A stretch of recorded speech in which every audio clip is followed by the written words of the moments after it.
Greetings fellow fuzz fans and welcome to the video.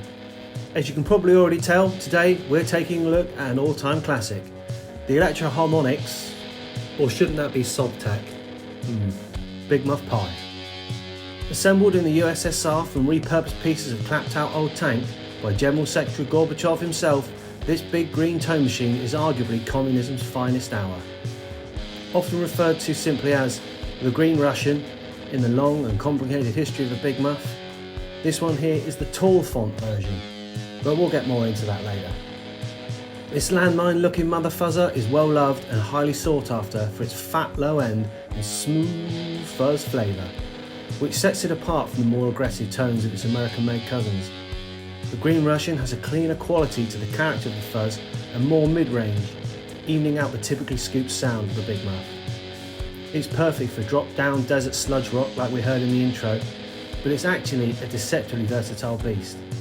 Big fans of the Sovtek era Big Muffs include David Gilmour of Pink Floyd and Dan Auerbach of the Black Keys.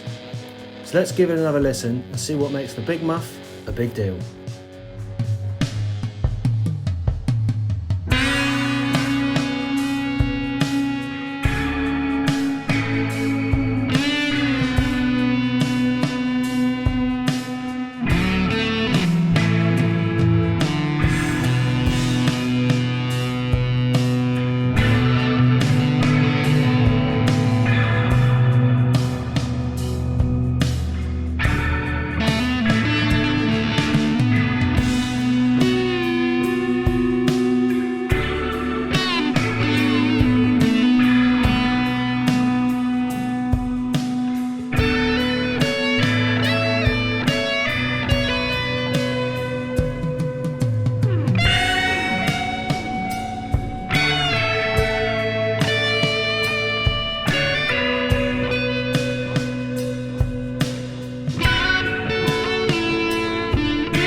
Okay then, Soviet Big Muff History 101.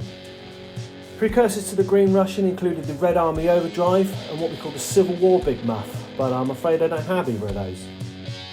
We start here with the tall font, before it was revised into the bubble font. Then you'll see the transition Black Russian, which has the same bubble typeface and a large box of the greener ones, before eventually it got shrunk down into what we would call the typical Black Russian. Once Electro-Harmonix moved operations back to New York, the familiar classic we all recognise became the norm. Eventually, in 2017, we did get a reissue from the good people at Electro-Harmonix, and we'll give that a listen in just a minute. As we come forward chronologically, things get slightly less impressive on the ears as far as these Russian muffs go. Small revisions to the circuit and components over time made for higher gain on tap, but there's less of the low end and the smooth character that made the green one so special. It's not a huge difference, they all sound very similar, but the earlier models just have a touch more magic. That said, some of these can vary from unit to unit, and I've had a couple of tall fonts and a couple of bubble fonts myself, and they all sounded ever so slightly different.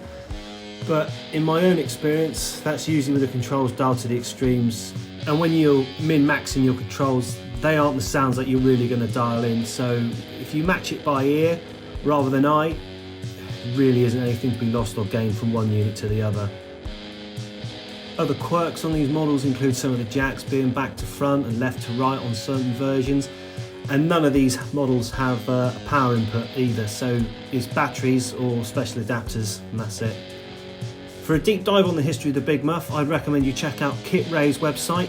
He is the Big Muff history buff, easily the best place in cyberspace if you want to get into all the nitty gritty details on each and every model.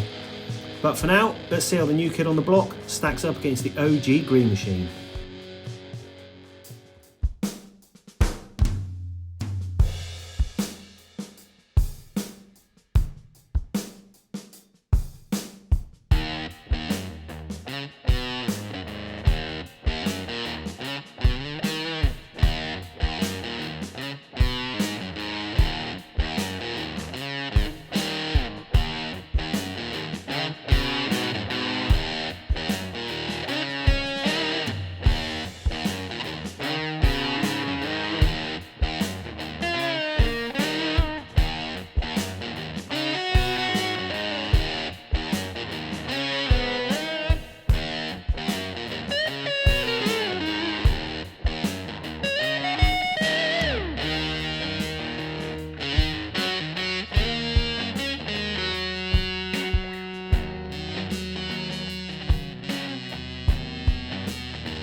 Well, I think that just about covers that. I'm going to put this bad boy back to bed, and I'll see you later. Thanks for watching.